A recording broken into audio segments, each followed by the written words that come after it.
Welcome to the Idle Talk podcast. My name's Peyton, and as always, I'm joined by my co-host, Jacob. If you're not familiar, we are two friends talking about Survivor, and this week we are recapping season 47, episode 6. If you haven't seen this episode, I would highly recommend watching it before listening. Now that we have that out of the way, Jacob, what did you think of this glorious episode? So, I had the best day of my life this past weekend. I went to a Taylor Swift concert and saw Taylor Swift front row. But tonight was a close second because Rome went home. Yeah. So, it's a great evening. It's a great night. I'm on cloud 9. I'm feeling great. I loved the episode. Rome didn't make the jury. There are people that really liked Rome and wanted him to stay around, but I think basically all of those people either know Rome personally or were in it for the fact that it's just chaos content.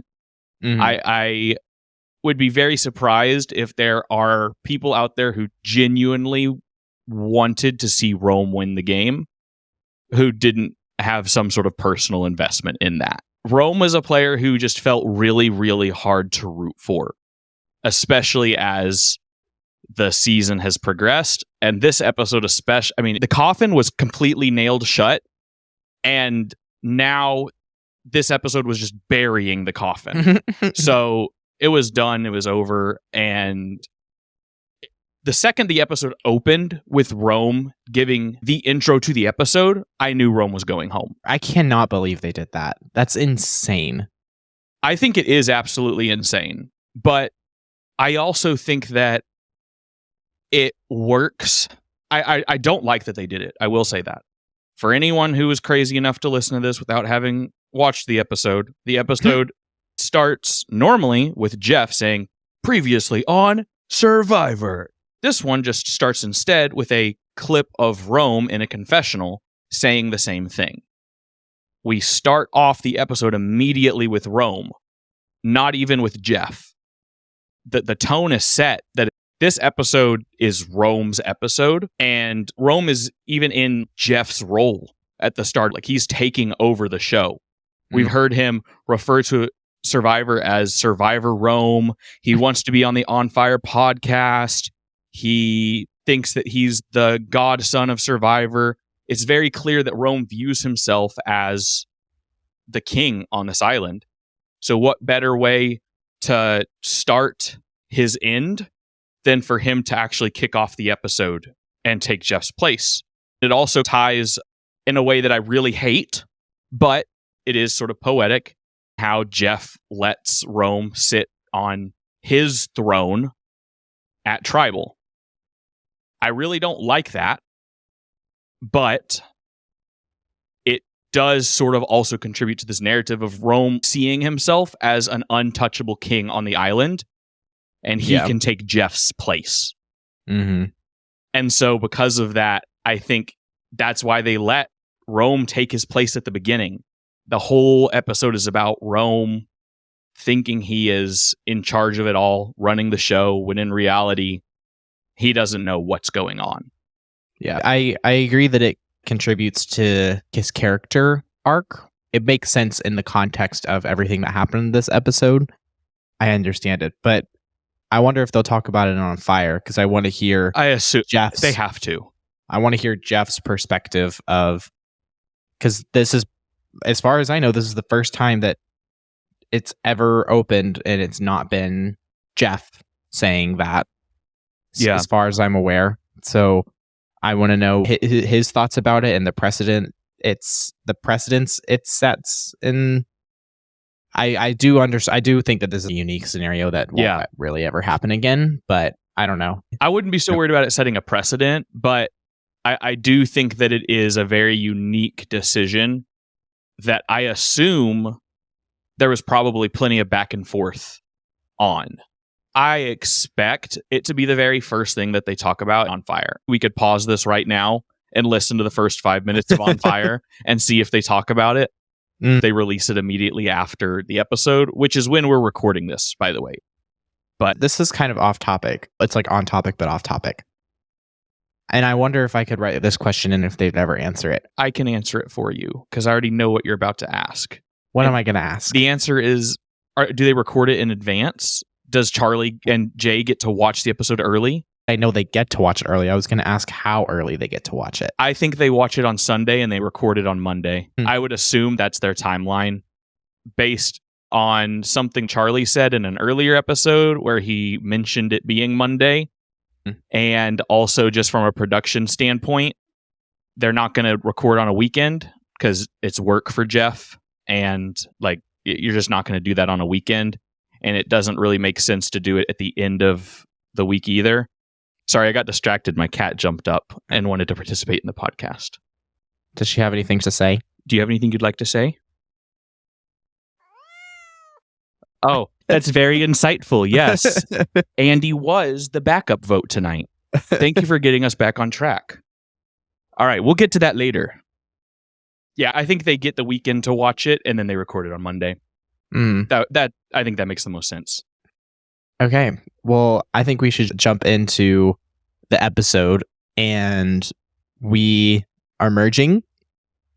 They are going to the Tuku Beach for the merge, and the first thing I kind of want to touch on is them discovering the remnants of Sue finding the idol and the red paint and the smashed pottery pieces everywhere. Caroline instantly puts 2 and 2 together and realizes there's all this red stuff.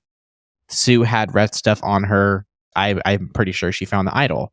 And Caroline, I am shocked because Caroline is either like just a really good ally to Sue or like, I don't know. But her first instinct isn't, man, I'm mad Sue kept this from me. Her first instinct is, go Sue. You found an idol. I'm going to keep your secret. Very sweet. Yeah. Endearing. I think they are legitimately very close. I think they've grown very close and formed a bond in their short time out there. And I think you can really see it in this moment. That they are, in the way that Kyle said it, very much like mother-daughter sort of bond has formed. And it does seem truly genuine. One thing I want to go back to slightly before we start talking more about the red paint. This is something I was thinking when the boats showed up. I always wonder when the merge comes, especially in the new era where there's 3 tribes, it's which beach are they going to go to? It's almost always the beach with the most people or the beach with the most supplies, the beach that makes the most sense for everyone to go to. Like last season, they all went to Nami because Nami kind of had the best setup. They had all the rewards because they hadn't gone to tribal. And so they were really set up to take on everyone. But this season, I would have guessed that they were going to go to Gata because Gata had the comfort package. They didn't have the best shelter ever, but they had a decent enough camp and the comfort rewards there already. I felt like you kind of lean towards that when all the numbers are pretty even. And so they ended up going towards Tuku. I was trying to think, okay, why would they go to Tuku? Their shelter is good. Maybe they just go there because the shelter. And then the red paint. You think they went there because of that? That's my question. I want to pose it. If they intentionally chose everyone going to Tuku because that was where the red pot incident happened and no one had found it. They're like, well, someone's bound to find it if we put everyone there and send them on a scavenger hunt right away. I cannot imagine why else would you. It's too perfect. It lines up so well. They really wanted someone to find that red paint. Having that wild goose chase looking for the advantage on another beach isn't as exciting if there's not the whole red paint splattered murder scene at the water well. That whole sequence is way less fun and exciting. It's just so much less storytelling. The episode is dramatically different if it's not at Tuku.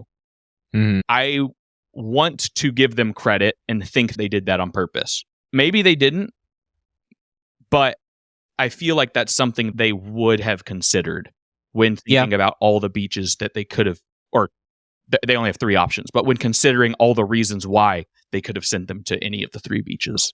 Because not everything in Survivor is decided before the game starts. They make a lot of game time decisions. Yeah. Like Jeff says, even if they didn't plan to, they could still do a tribe swap in a season if they feel like it's necessary. I imagine that the decision of what beach they go to is one they don't decide beforehand. I assume they see how it plays out and see what tribes have what going into the merge before deciding. But now that you're saying it, I do think that probably was the reason. Do I think that their little advantage was always gonna be there? I think so. I think that they just probably saw, ooh, we could do this, and then people would find all this stuff, and that would create some good drama. Now that you're saying it, I totally think that that's a possibility that they did that to try and stir up some stuff. To continue a little bit on that whole advantage search, something that I was a bit surprised about was Rome was not looking for the advantage all that hard. He was spending all his time stirring up trouble and causing chaos and talking to people and talking behind people's backs. And everybody kind of just like gave up looking really quickly. Yeah, it felt like no one cared about the advantage, which was very interesting. And like Sam and Genevieve not even going and looking at the buoy the first time. And I was so glad Genevieve finally went back and looked at it. But I think it would have been even funnier if neither of them went back and looked at it. And no one found it. I think that would have been incredible. I wonder what they would have done if no one found it. I wonder what their backup plan would have been. Because they had an odd number. They probably would have drawn rocks, and Yeah. someone chose. If they chose right, they'd get to participate in the next phase. If they chose wrong, they didn't. The sequence made it seem like they gave up looking very quickly. I would like to know how long they actually spent looking before everyone. At Tribal, they said a few minutes. I think they were exaggerating a little bit, but that was what then led into the conversation about advantages being a disadvantage and the amulet and then Rome sitting on the throne. And I'm going to be honest, I didn't hear anything that Rome said when he was sitting on Jeff's throne because I was tweeting. I was busy tweeting memes on the Idle Talk Twitter. If you are not already following, it's at Idle Talk Podcast on Twitter, or as it's now called, X. Little plug there. But yeah, I was writing a tweet, so I couldn't really pay attention to what he was saying. So I don't know if you were paying attention. I'm hoping you were. What was the gist of what he was saying? Because what they were talking about in that area was about advantages and disadvantages. Yeah. It started from them talking about looking for that advantage. He was talking about 10,000 words a minute, so it was hard to follow a little bit. Essentially, what he was talking about was like having the amulets is like dangerous because it puts a target on someone's back. You want to get that person out who has one so that you can boost yours up and stuff like that. Nothing that hasn't been said before about the amulets. Okay, so no novel commentary from a commentator. Awesome. That was how that all evolved. Jeff being offended. He said at Tribal that he was offended that people didn't look for that advantage longer and that people are viewing advantages as disadvantages. That has been a recurring theme of this season. People not wanting to use advantages, just playing very safe. Gabe playing his idol when he didn't have to, just to be extra safe. Sam not playing his idol the only night that he could because he'd rather play it safe, because for him that was playing it safe, not to risk anything with Andy. The way they're treating amulets, all playing it the very first opportunity they get. Andy putting back a beware advantage. It's the first time someone's done that. There seems to be a very new thought process around advantages and idols this season that we haven't seen before. And people are being very cautious. A big part of that is because of what we saw last season. Oh yeah, 100%. It is 100% in part due to 5 people going out with idols in their pockets last season. Yeah. On the topic of idols, I honestly think it was a very smart move that Sam didn't play his idol. I agree. I think that was the best move for him. There was no advantage to play it. Mm-hmm. So I thought it was really smart that he held on to his idol, and now he has potentially a fake that he could maybe do something. He doesn't have a note with it, though. That's the problem. Is all the times that people have fakes, they have a note that says this is a hidden immunity idol. I'm not saying he would use it in the sense that he would plant it. I think he would use it as a bluff or give it to someone maybe, but I think he'd more probably just use it as a bluff, not plant it and try and let someone find it and think they have an idol. Or he finds an idol and swaps them. That would be cool. If he did that, he would immediately become number 1 in my power rankings. Mm-hmm. If he found an idol and then planted a fake idol with that new note, that would be truly amazing. I would love that. Sam is getting a lot of screen time. A lot of screen time, but just in personality moments. Like in this episode, they went back to the fruit that they set up before, where he tried pineapple for the first time. Sam is a pineapple guy now. We know that. And the fact that they put that in is very, like, Sam doesn't feel like the winner of this season. No one feels like the winner. He's getting these personality quirk moments where they're showing that stuff off. And we were him and Teenie. Yes, Teenie is as well. And but I say that to bring up, like, Charlie was getting a lot of those sort of moments, and so was Ben. Like, they had those moments with their, battle and different things, and so it makes me think that he is a really strong Final 3 contender, which I do think we've kind of said the whole time, like, him and Sierra are really strong going in as a duo. I've kind of said that I see him being a Final 3 loser with her. I just don't see him actually winning.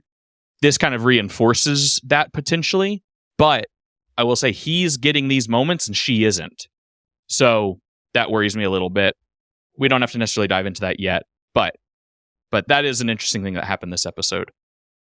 Going back straight into the episode and the challenge, after they found the advantage, Genevieve doesn't have to participate because she found that advantage. The big reveal this episode is that it's not Mergatory anymore. It is, but it isn't. It's just a new take on it. I mean, it's a better take. I mean, in my mind, Mergatory is more of like half of the tribe being safe and half not. That to me is sort of what Mergatory is. Mergatory, I guess. I know the definition is technically this limbo where you don't have a buff and you're between tribes. That's what I was going to say. Like, that's Mergatory. For me, it feels like when they're told to drop their buffs and they're merged onto one beach, but they're not a merged tribe. I will say I did like the format of it better. I do wish that the one thing I still don't really love is not everyone getting the merge feast, because I feel like that's such an integral part of Survivor. Like, you made the merge, you get the merge feast. It feels like classic Survivor. I would agree if Survivor was 39 days still.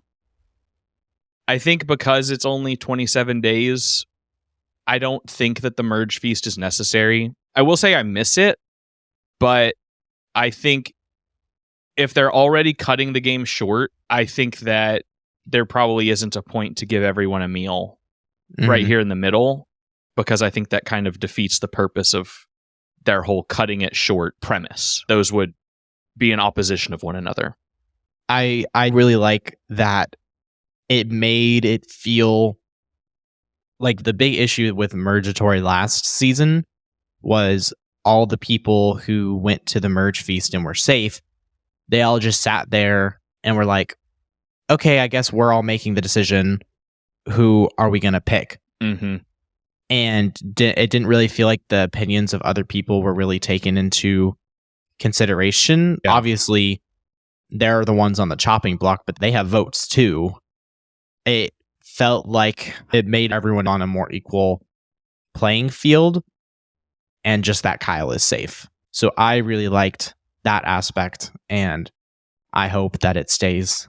That if they're going to do the Mergatory, go to one beach, do a competition and a tribal, and then the rest of the people get to merge, this is the best version of that we've seen so far. I agree. This is the best version of earning the merge is sort of what this whole idea is, and where Jeff's, like, why Jeff likes this is that you have to earn it all and you have to earn your place on the merge.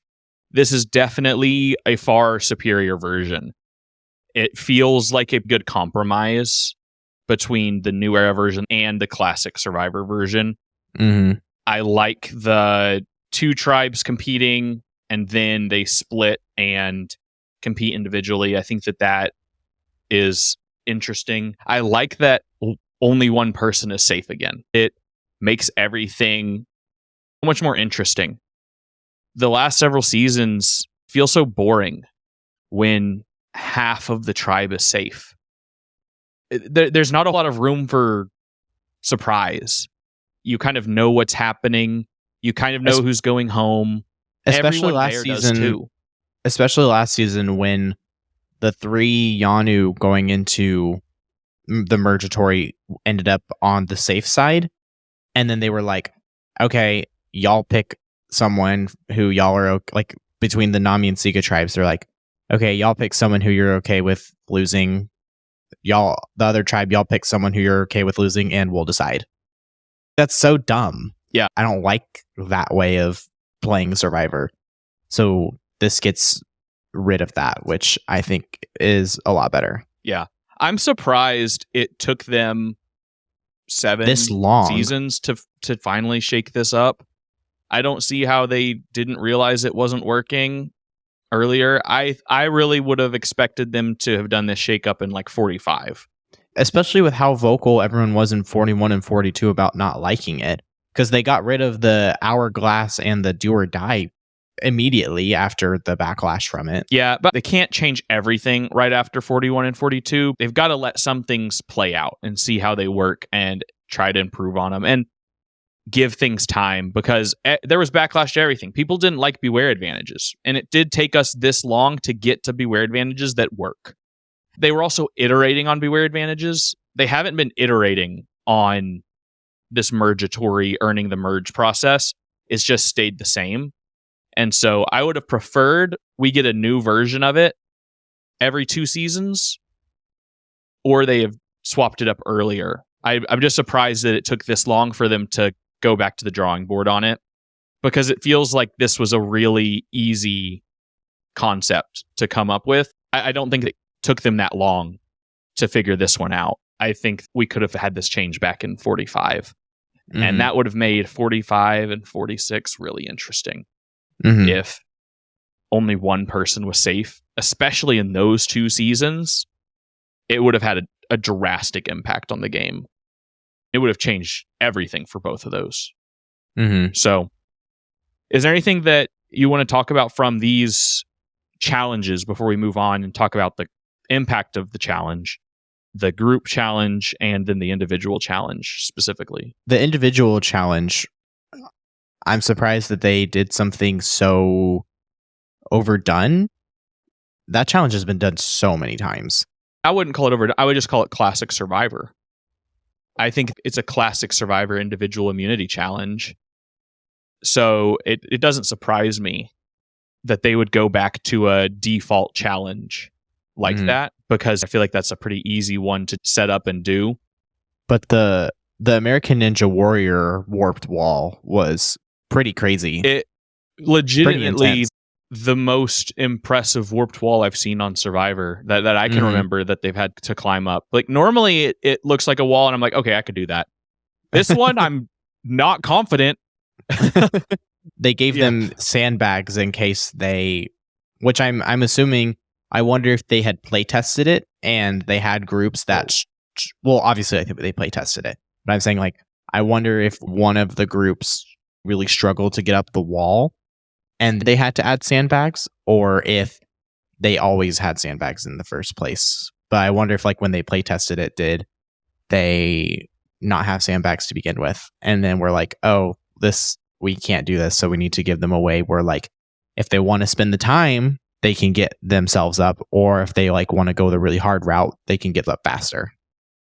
I would be inclined to believe that they probably had the sandbags there from the beginning before they brought out the dream team and tested it. I think they probably thought of it as a dilemma where you can either spend time carrying these heavy bags back and forth and build yourself a way up, or you can try your best to hoist people up. Odds are not everyone's going to be able to make that jump. And we saw that with Blue. Everyone was able to get up but one. Caroline couldn't get up there.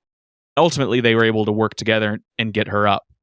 We literally saw both strategies play out on both sides, and they ended up getting up very close in time to one another. So I would think that was probably always part of it, but they very likely could have done that during the Dream Team test.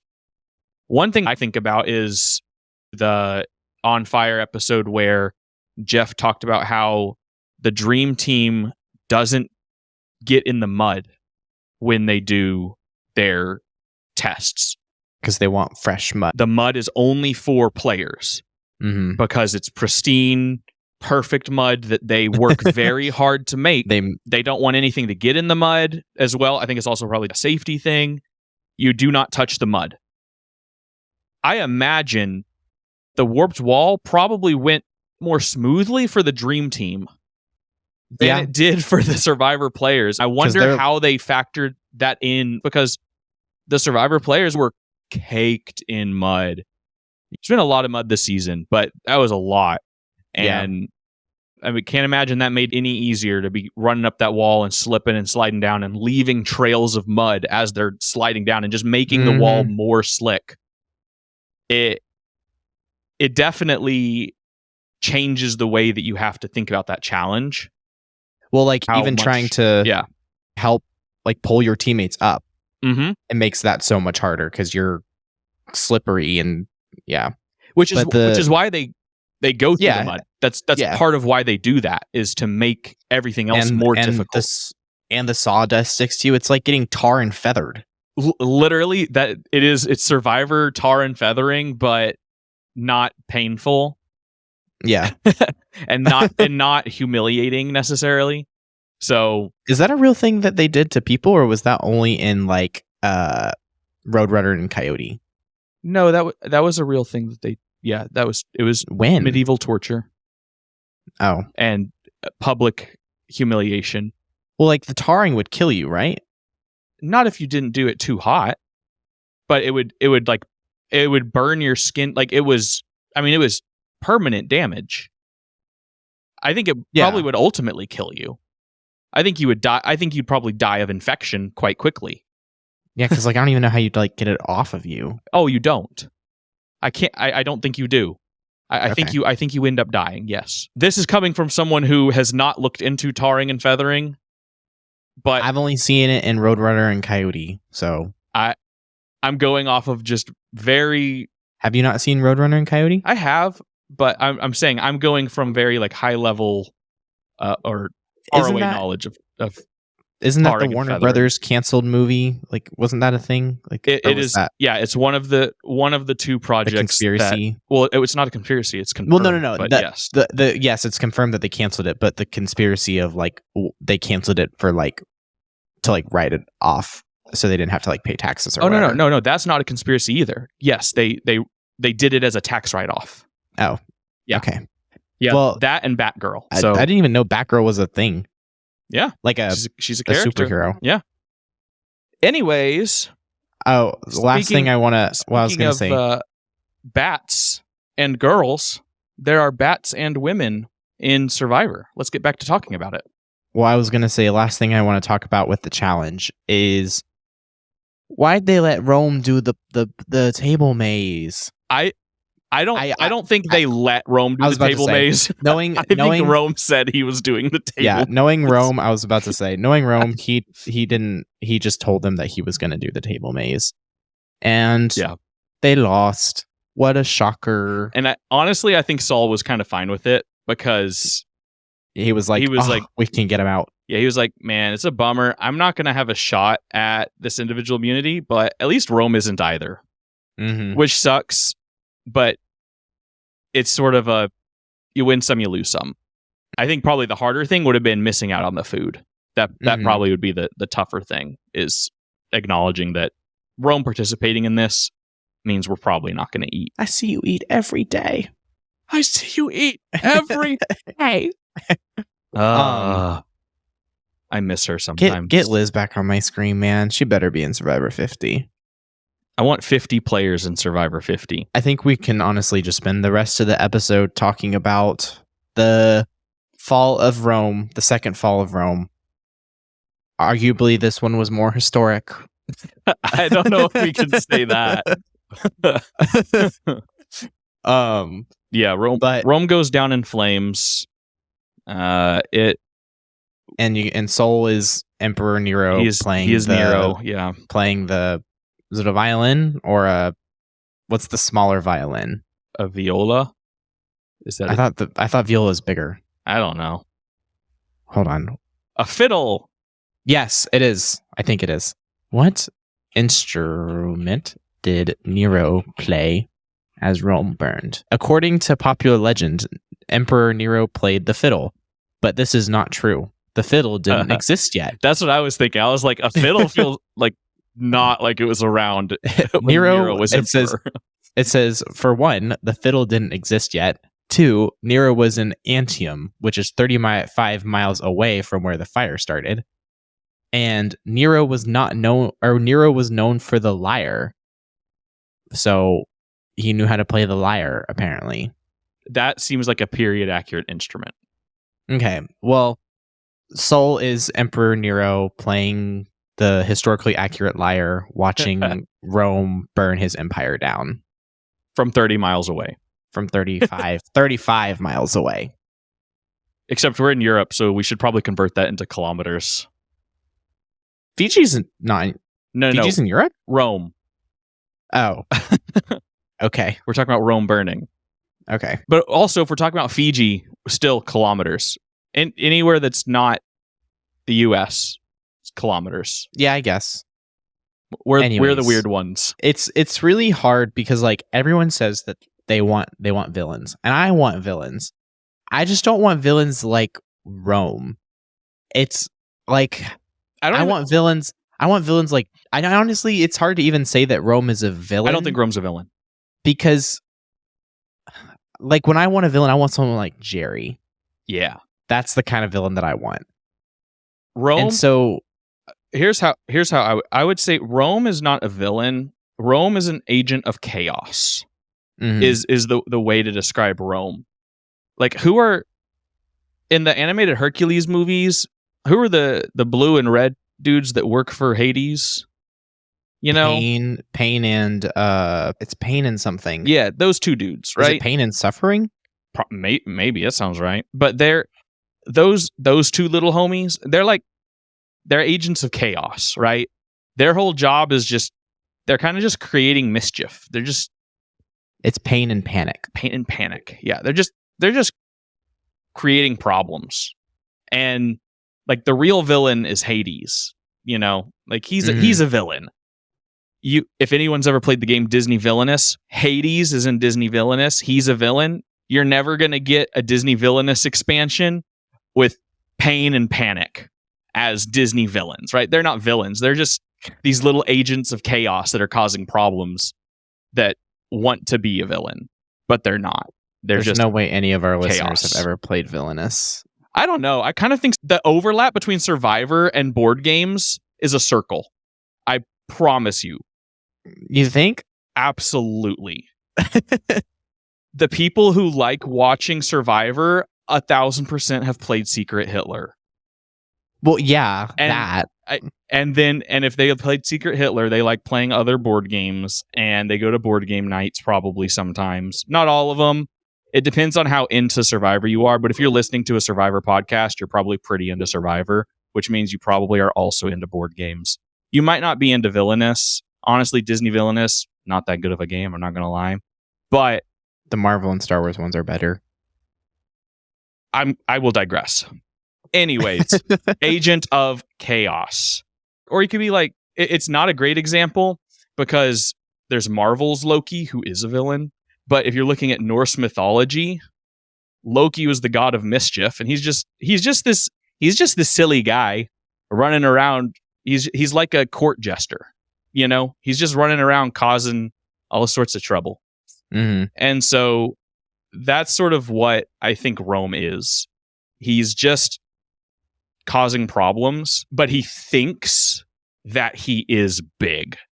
He thinks he's playing the game. Yeah, he doesn't think he's playing the game. He is playing the game. He thinks that he is the game. He thinks that he's winning the game. He thinks that the check is already written out to his name. He has already won the $1 million. Mm-hmm. Which is kind of what makes this episode so glorious, is the whole time everyone's talking behind his back about it being Rome. We're sitting there watching confessionals of him saying he has it all figured out. He's playing everyone. Saul's going home. He's got everyone in his pocket. He's able to shed a few fake tears, and now he's got Caroline, and he's able to convince these people to come and vote with him. He's the best Survivor player ever. His ego is just too big for him to see what's going on around him, and it blinds him to what's actually happening on the island. And so, yeah, I to really reel that all back in, I do not consider Rome a villain. If they had a heroes versus villains, they would probably invite him. He would be considered a villain in that scenario on Survivor. But I don't think he's a Survivor villain in the same way that if you look at like that heroes versus villains season, he's not a villain. I just don't remember a time where we've had a player with, like, we said this about Q last season, but then Rome somehow cranked it up even further, of just someone who is so egotistical. I feel like there's no better definition of hubris than Rome this episode. Yeah. And his own cockiness and self-assurance and ego being his downfall. Honestly, it was so beautiful to watch him think that every single person on this beach was on his side and voting with him, and he had them all wrangled. The fact that he went up and voted for Sam because he was like, I want to vote for Saul. I know you're not going to vote for me. So I know you're not going to vote for me in the jury because you hate me. And I know all the votes are going on Soul tonight. So this one's for Sam, just to like spice things up, essentially, is what he said, just to throw a little more chaos into the mix. So the fact that he was so confident that Saul was going home, that he didn't even feel the need to vote for Saul, and he wanted to vote for someone else just to cause a little bit of extra chaos. Cherry on top, because Saul didn't even get a single vote. Yeah, the craziest sequence of events that I've seen go down in that tribal, going from him sitting on Jeff's chair and talking about how like this is his dream to be doing what Jeff is doing, going into the booth, talking about how he knows Saul's the one's going home, he doesn't need to vote for him, and then we're seeing every other person vote for Rome. I thought they were going to show every single person's vote. Who did they do that for last season? Q, wasn't it? Was it Q? I feel like it was Q. I think it. Oh yeah, it was. I'm pretty sure it was. I definitely am glad they didn't, because I think that it made that vote really impactful last season when it was just so clear that it was Q going home. Mm-hmm.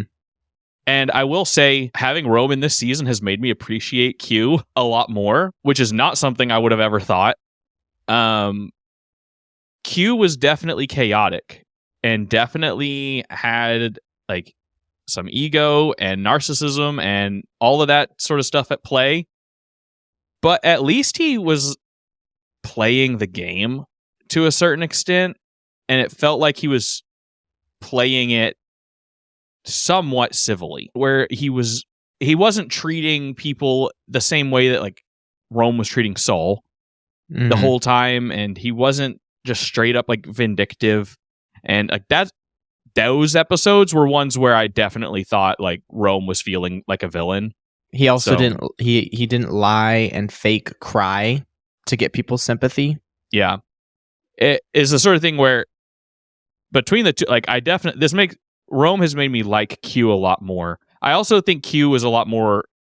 I was entertained by Q a lot more. I like Q. I think was a genuinely like entertaining person. He was very frustrating, but I felt like Q was really good TV Yeah, I was Whereas going to say, Rome, he gave us good TV. There's good TV as a result of Rome, but I never felt like Rome himself was good TV, if that makes sense. And so this all feels very weird to be like talking about normal, like they're just normal people talking about them in this way. But I mean, they're playing the game.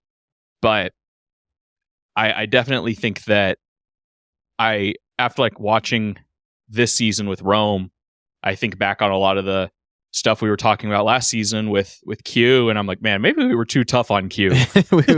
You're too mean. Rome has been my most accurate preseason read, I will say.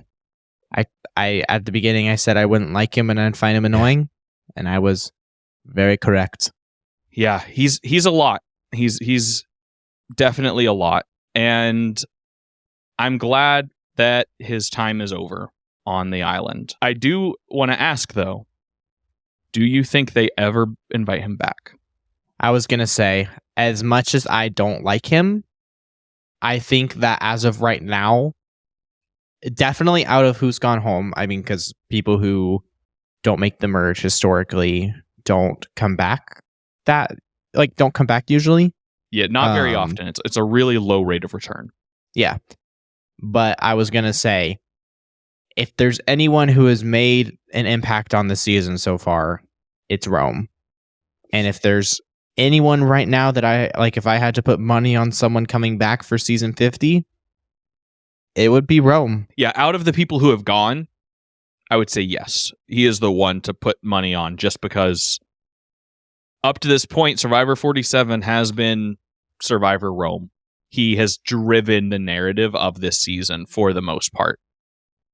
Very much like Q did for a lot of 46, which is why I feel like Q is a strong candidate to return at some point. I don't know if he feels like a season 50 return, but Q feels like a strong candidate to return at some point. I do think we're going to have to reevaluate our all-star draft after this season. I want to think about it, because I just feel like Rome and Q on the same tribe feels like peak chaos.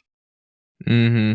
We never did publish our Heroes versus Villains new era, so maybe we wait till after this season and see if we decide to just throw in Rome for giggles. Even though we just talked about how we don't really consider him a villain, I think by like current Survivor definition, they would put him there. Yeah, and so at least in the new era, he would be a new era villain right now. We just don't have that many to choose from. I would be very interested to see him and Q on the same tribe. Yeah. We talked about how he's not a villain, but he would definitely go on a villain tribe if they made a new era Heroes versus Villains. But I don't know. As of right now, like we've talked about, we're not super attached to anyone on 47. And there's still a lot of game left to play to see who will continue to make a lasting impression on us, the viewers, and the Survivor legacy as a whole. But definitely safe to say Rome has made an impact on Survivor. Yeah, absolutely. He's, I mean, the most impactful player on this season so far, for sure. And feels like he's going to be one of the most remembered players from this run of New Era seasons, because post season 50, I think the New Era is going to feel different. And so from this run, like Rome will be one of the ones that you go back and like when you think of this season, you'll probably think of Rome and then the winner. Mm-hmm. I just don't really see how, like when you think of 46, there's a couple players that come to mind. Mm-hmm. When you think of 47, I kind of think it's going to be like Rome. I don't know how many other, we have to see how the rest plays out, but it's hard to imagine that Rome doesn't stand over them just because of how much he dominated the screen. The pre-merge edit. Yeah. Yeah. It's like insane. Anything else you feel like we should hit on before we dive into power rankings? I don't think so. Awesome. So this is going to be the first week where we are able to rank people, and we're now on a merged tribe. And so with the merged tribe moving forward, things are going to be very interesting. Before you say it, can I try and guess it? I feel like that's more fun than you just saying it. Well, here's the thing. This week is a little different because we just recorded, or we just watched it and we recorded right after. So I haven't written them yet. So I was going to make them with you right now. Oh, okay. So this week was going to be a little bit different than previous weeks, where I was going to let it be a little bit of a dialogue.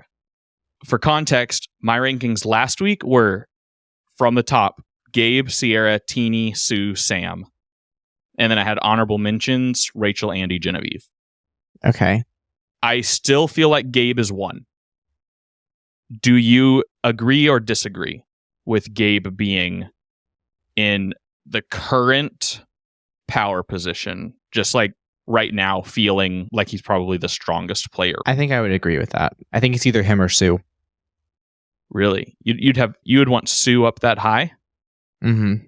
I'm worried about Sue because of people knowing, like everybody knowing about the red. I think that's going to get out. That worries me a lot. The only loose thread that she has is Tiana. So it all depends on if Tiana starts to tell people or if they get out Tiana beforehand. Yeah, but and Tiana's a very loose cannon from what we've seen. So maybe Sue was more like 3.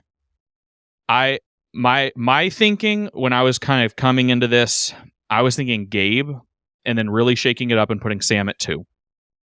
I was gonna say I would have Sam. I'm definitely gonna have Sam higher than 5. Yeah, I've had Sam bouncing between 4 and 5 for a little while, and I still do not think he will win. At the end of the day, I just don't feel like he's gonna win this season. But it's hard to deny how much screen time he's getting. But also, I mean, Rome got a whole lot of screen time. So screen time doesn't necessarily mean anything, but Sam is getting a lot of screen time. Yeah. My other thought here, though, is like I would put Teenie above Sue as well. Because I do think Teenie has a better shot at winning. Like, technically, I think Teenie has a better shot at winning than Sam. But I would say Teenie, I see Teenie winning being more likely than Sue winning right now, especially given the red paint. Mm-hmm. So I would be between Teenie and Sue at the 3 spot, I think, is probably where my head would be between those two. Is there anyone else that you would feel is in the conversation for that 3 spot? No, I'd say Sue or Teenie, 3 and 4, either or. And then I would probably put, and then Sierra at 5. I would still put Sierra in the top 5 just because of her connection to Sam. I'm thinking about it, and I'm like, she's been in our top 5 the whole time. But I'm trying to think right now, very critically, if this is our preseason bias, us really holding on to Sierra being a thing, or if she is legitimately a top 5 competitor for the win right now. Because outside of being attached to Sam, what has Sierra done? And what has the edit shown of her other than she doesn't want to see chickens be killed? I think she's getting the sleeper edit. Yeah, the sleeper edit's not a winner edit unless she's Gabler. True. And so right now it's feeling like maybe a final 3 finish, but it's not feeling like a winner yet. And so that makes me have some pause for 5. But honestly, do you know who I would consider putting in at 5? Genevieve? No. Caroline? No. Rachel? No. Andy? Yes. Okay. Andy, here's why. Andy, after Rome opened the episode with the recap, Andy actually opened the new episode. And they let Andy basically catch us up on the last tribal and really let us sit there and watch him bask in Annika going home. And they framed it very much like this is Andy's move. And they wanted us to see Annika going home as a move for Andy, not as a move for Sam. Mm-hmm. Like that is how it was portrayed to us in the edit this episode. It was Andy's move, not Sam's move. Mm-hmm. And because of that makes me feel like Andy is a really strong contender to be making it deep. If Sam was the winner, I don't think they frame it that way. Because it was technically Sam's move. Like on paper, it was Sam. Because Sam swayed Sierra. But they kind of gave Andy the credit. And so I don't know why you would take that away from Sam if Sam's ultimately your winner at the end of the day. But Andy, if he's the winner, and he is this incredible underdog story going from literally the person who should have been voted out first to winning at the end, that moment, they really need to sell it as being a pivotal moment that he probably brings up in Final Tribal. And so they need to sell that in the edit. So that is one thing that I will bring up like from this episode. And he's been getting a lot of he's had, so much screen time this season, and his narrative is really shifting. So that is one reason where I would say, like, I think Andy is one person that is worth considering here. I don't know if you have thoughts on that, or what your thoughts are on Andy so far over the last couple of episodes, because his narrative has changed quite a lot. I was about to say, I do think his prospects of making it far have gone up each episode. He is constantly being featured as a main character of the season. So for those reasons, I think his chances keep increasing. The thing that worries me is the fact that he was a backup vote for tonight. So his name has already been thrown out. Sierra's name has not been thrown out. So for that reason, I would rank Sierra higher than Andy because her name has not been thrown out. Yeah, her name hasn't been thrown out. But I think that the duo between the two of them is going to come up probably in the next episode. Mm-hmm. If they do, especially if they do split tribal and the two of them are split up, that could be a conversation that comes up where people are like, hey, they're not together, and we could see one of them go home. So I will. These are Peyton's power rankings. I've taken your thoughts into consideration. I've processed them, but I'm going to put Andy at 5, and I will put honorable mention 6 is Sierra, because I still do think Sierra has a very good shot at making it to the final 3, and I do think Genevieve is. I don't think Genevieve's the winner, but she's starting to get more of the edit. And she feels a little bit more, she feels like maybe the Liz of this season. So she could be an interesting final 3. And now she's not attached to Rome. So that's very good for Genevieve. So I would put her at an honorable mention as well. Yeah, I would put her. I don't think she's going to win because she had an episode with 0 confessionals, but she's starting to become a main character from being literally "Who are you?" to now. So it was the exact same thing with Liz, where not featured at all. Everybody was like, where the heck is Liz? Like, who is this girl? Yeah, like, I didn't even know she was on the show. To now, she's yelling about Applebee's. So, Genevieve, very much, I think, in the conversation for Final 3. Not someone that I would take very seriously as a potential winner. I'll recap there, and then that's the power rankings for this week. Gabe at 1, Sam at 2, Teenie at 3, Sue at 4, Andy at 5, and then honorable mentions Sierra and Genevieve. I feel pretty good about that. I do think we're going to start to see some more significant shifts in this each week now that we're finally merged. Like this week, Sierra dropping out when she's been in it the whole time. Andy moving in for the first time. And Sam moving all the way up to 2 for me. Like, those are really significant changes. And I could foresee this changing completely and being totally different next week. I'm very excited that the tribe is finally merged, because I think that this is really where the game gets going. I just hope that the post-merge, in terms of the gameplay, continues to be as interesting as the pre-merge was. Because overall, this has been a really strong pre-merge in terms of the gameplay. Again, not feeling super attached to the people, but everyone's been enjoying this season so far in terms of the gameplay. Episodes have been rated really highly. Survivor seems to be kind of on the up and up here in the last season, like since 46, really. I feel like hype in Survivor feels like it's at and a high that it hasn't been at in a really long time.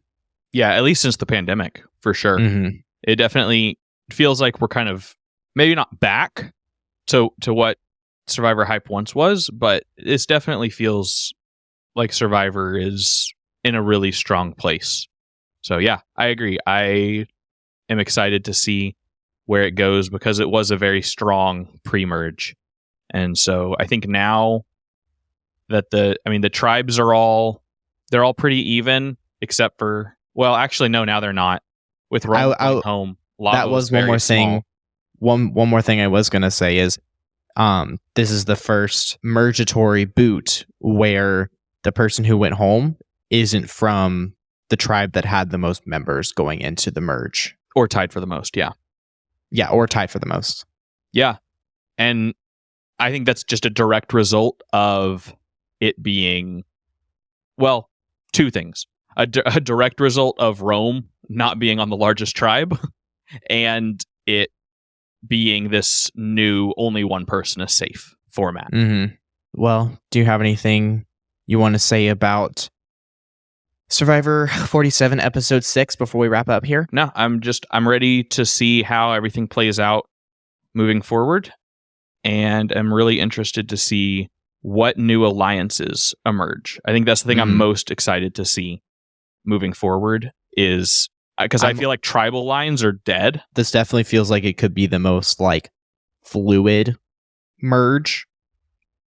In the new era, the tribal lines have felt a lot more concrete going into the merge, and it always seems like it's been about like tribal unity. But this feels like the most blurred one, which I'm really excited for. And I don't know what that really is as a result of, but I'm excited for it. I'm interested to see if next week is going to be the split tribal.